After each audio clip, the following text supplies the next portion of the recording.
the lecture for the proofs of the three logarithm properties given earlier. If we let log of a base A equal u, I can rewrite that as a to the u equals capital A. All I did was took it out of log form and wrote it into exponential form. Same idea in the second situation.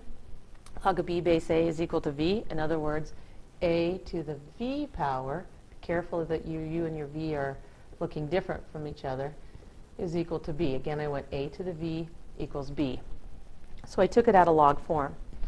So the proof says that if I have a start position of a times b, and my base is lowercase a, I can, knowing what a is, replace log base A, and all I'm going to do is replace capital A with what it's equal to, and I'm going to replace capital B with what it is equal to. So in this parentheses then, cap A is a to the u, and I'm going to multiply that by a to the v. Well, looking at my exponents here, log base, lowercase a, if I combine, keeping my base, what do I do with those exponents when I multiply? I end up adding them together, u plus v. Well, knowing my property from the other day, if we have the same base, we know that logs and exponents are inverses. So for example here, I have the same base on each of these. They actually end up canceling each other. And out from this comes u plus v. Okay, that was a property that we looked at in section 2, the section before this.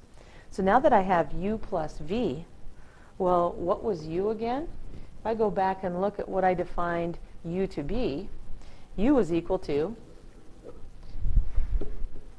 log of a base A plus v, and v was equal to log of b base A.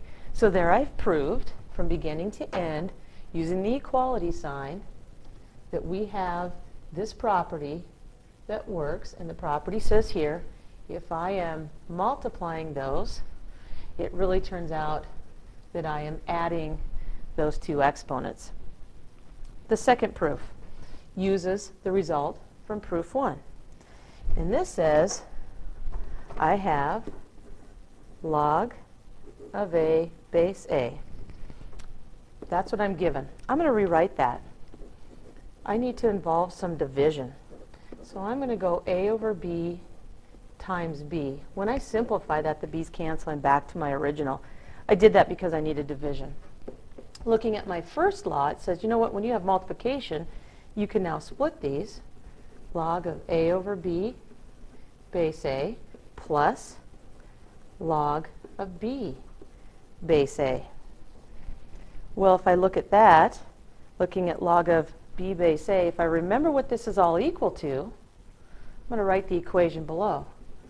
Log of a base A is equal to log of a over b base A plus log of b base A. My beginning is equal to my end. I just rewrote that down below. Well, I'm trying to solve for a over b, so that just means I'm going to subtract log b base A from both sides. And so log of a over b base A is equal to log of a base A minus log of b base A. So again, now I've shown that division actually turns into subtraction. And the proof for 3. The proof for 3. If I go back and view, I have a is equal to a to the u. So in other words, log of a base A is equal to u. I've just transferred that from an exponential to a logarithm. So what I'm going to work with here is log of a raised to some power base a. That's what I want to know something about. Well, I now know that capital A here is really equal to a to the u. So a to the u, and then I'm going to raise it to the c. So in this situation, I just did a replacement or a substitution. Capital A was defined to be a to the u, so I did that. And when I go back and look at my properties from the previous section, if I have a logarithm, base a, and this is a, those end up canceling each other because they're inverses of each other. They undo each other. So I'm left with u times c. Well, what was u? Let's go back and see what u was defined to be in the beginning of the problem. So if I go back and get u, let's see, u was log of a base a.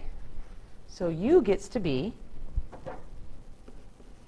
log of a base a, and it's going to be multiplied by c, and I like to put the c out in front. Notice it shows that this c comes down in front, and there it belongs. And so that's a proof of the law 3 for logarithms. A couple things you need to realize about logs that aren't true. If I have log of x plus y base a, okay, notice I'm adding, that is not equal to log of x base a plus log of y base a. This has to be a multiplication sign. And the same that goes for division. The log of x over the log of y is not equal to the log of x over y. Those are two different things. That's not how exponent properties work. They have to be on the same base, so the log has to be part of both of them. It can't be separated into those two. So again, you will be responsible for these proofs.